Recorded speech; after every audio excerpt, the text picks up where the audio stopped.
अस्सलाम वालेकुम नाजरीन, हाईटेक न्यूज़ के खबरनामे में आपका खैर मकदम है। मैं हूं नेहा खान। नजर डालते हैं आज की अहम खबरों पर।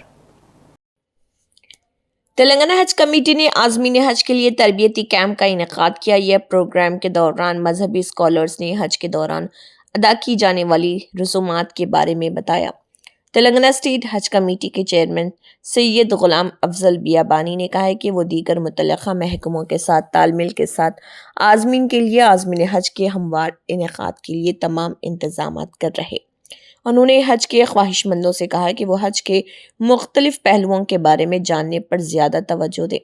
कमेटी के अहदेदार इरफान शरीफ ने अहम लॉजिस्टिक इंतजामात और सफ़र की तैयारियों के बारे में भी बताया।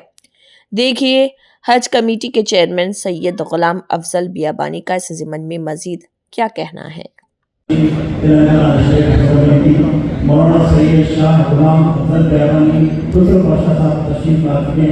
हम जिला सोसाइटी की जानिब से तहे दिल से हम उनका इस्तेमाल करते हैं, हम उनका वेलकम करते हैं। आज़मीन हज का ये दूसरा तरबियती इज्तिमा था जिसमें आप लोग हज़ारों लोगों को देखे हैं। ये जो आज़मीन यहाँ तशरीफ़ लाए हैं, बेहतरीन उलमा इकराम के ख़ताबात हुए।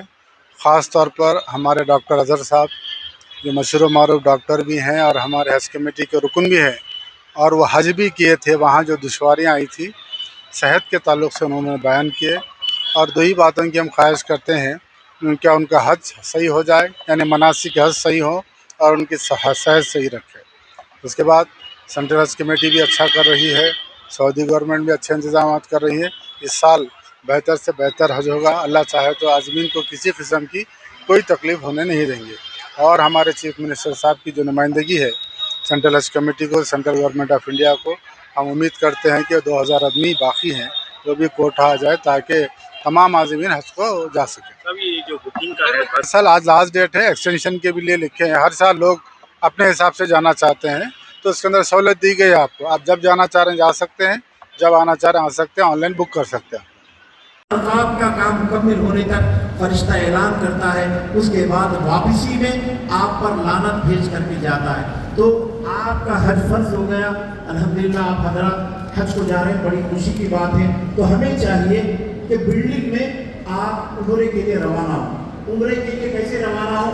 अगर आप वसूल करना चाह रहे हैं, एहराम खोलें, एहराम की तब्दीली करें, अब लेकिन अतर का इस्तेमाल हरगिज़ ना करें, खुशबू का इस्तेमाल हरगिज़ ना करें। आपको चाहिए कि आपके 7 चक्कर मुकम्मल हो गए और हजर असवद से पहले रुकन यमानी के दरमियान में आपकी दुआ कबूल होगी।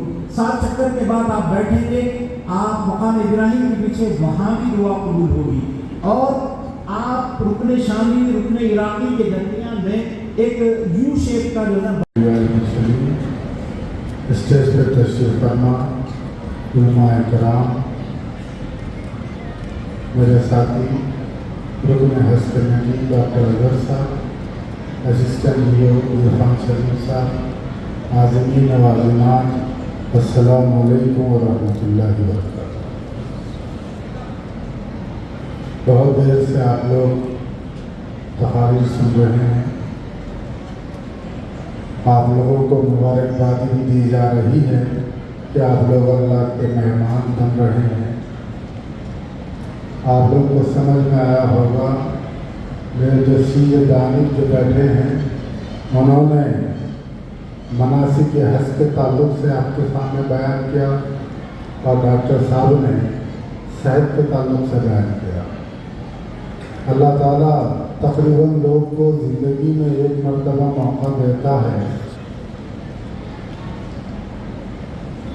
और उसके अंदर दो ही चीज़ होते हैं कि एक आपके मनासिक के हज सही तरीके से अदा हो, दूसरा आपकी सेहत सही रखे। इसके लिए आप ज़रा 30-40 साल पहले जाएं तो लोग 90s में पानी के जहाज़ से जाया करते थे। 100 साल पहले चले जाएं तो हैदराबाद से भी पैदल काफ़िले निकला करते थे, जो आज आप 3.5-4 घंटे में सफ़र तकमील कर रहे हैं, वो सफ़र 1 साल में हुआ करता था। بعض کتابیں آج بھی موجود ہیں لوگوں کے روزانہ سفر پر اپنے حج کے تجربے پر انہوں نے کتابیں لکھی کہ جو مشقتیں راستے میں آج آپ کو منرل واٹر سے لے کے پانی کا بہترین سہولتیں مہیا کی جا رہی ہیں. خاص طور پر سعودی گورنمنٹ بھی بہت اچھا کر رہی ہے.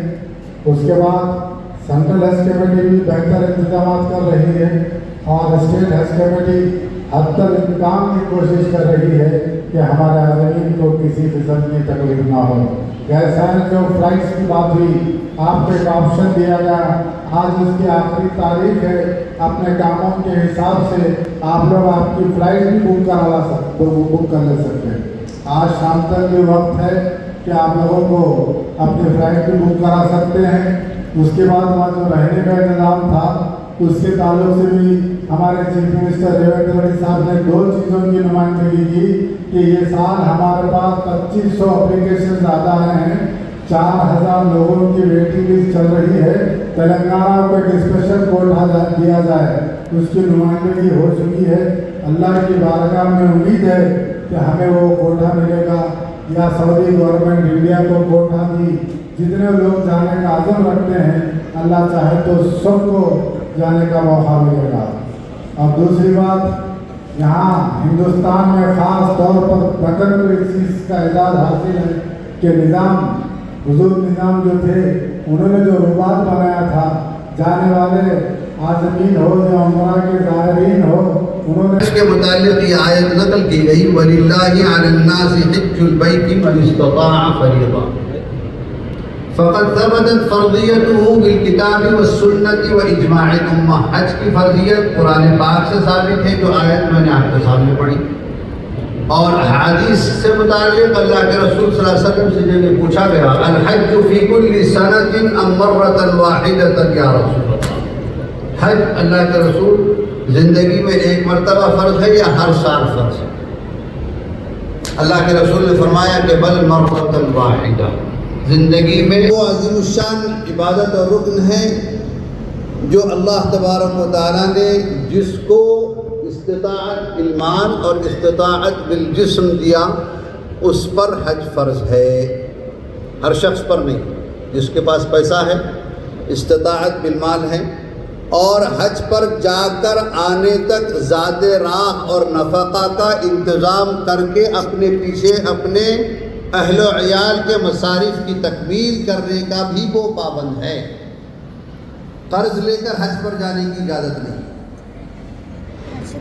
قرض لے کر یا کسی سے مانگ کر یا ادھار لے کر حج پر جانے کی اجازت نہیں. بہت سے لوگ کہتے ہیں کہ جی ہمارے پاس گھر ہے تو کیا ہمارے پر حج فرض ہے؟ نہیں.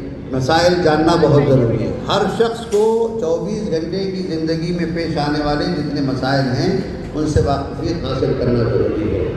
حج اس شخص پر فرض ہے جو استطاعت بالمال و بالجسم ہو، یعنی اپنے زاد راہ، نفقہ، گھر کے اخراجات، اہل و عیال کے اخراجات اور تمام ضروریات سے فراغت کے بعد ضروریات، خواہشات نہیں، ضروریات کی تکمیل کے بعد جو پیسہ بچتا ہے تو وہ شخص صاحب استطاعت ہو گیا. اب صاحب استطاعت ہونے کے بعد بھی اگر حج نہ کرے تو اللہ کے رسول نے فرمایا کہ فمن شاء فلیمت یہودیا ام کان نصرانیا. تو جو حج جس پر فرض ہو جائے اور پھر اس کے بعد بھی تاخیر کرے تو اللہ کے رسول نے فرمایا کہ پھر وہ چاہے تو یہودی ہو کر مرے چاہے نصرانی ہو کر مرے. لہذا صاحب استطاعت مال اور جسم پر فرض ہے کہ وہ حج کی ادائیگی میں فوراً جلد کرے. قابل مبارک ہیں وہ بندے جن کو اللہ نے استطاعت مال بھی دی، استطاعت جان بھی دی. بعض دفعہ ایسا ہوتا ہے کہ انسان استطاعت بالمال تو ہے، پیسہ تو ہو گیا، لیکن استطاعت بالجسم نہیں ہے، جانے پر قادر نہیں ہے، مریض ہے، ایسا مریض ہے کہ لا یرجى شفاؤہ،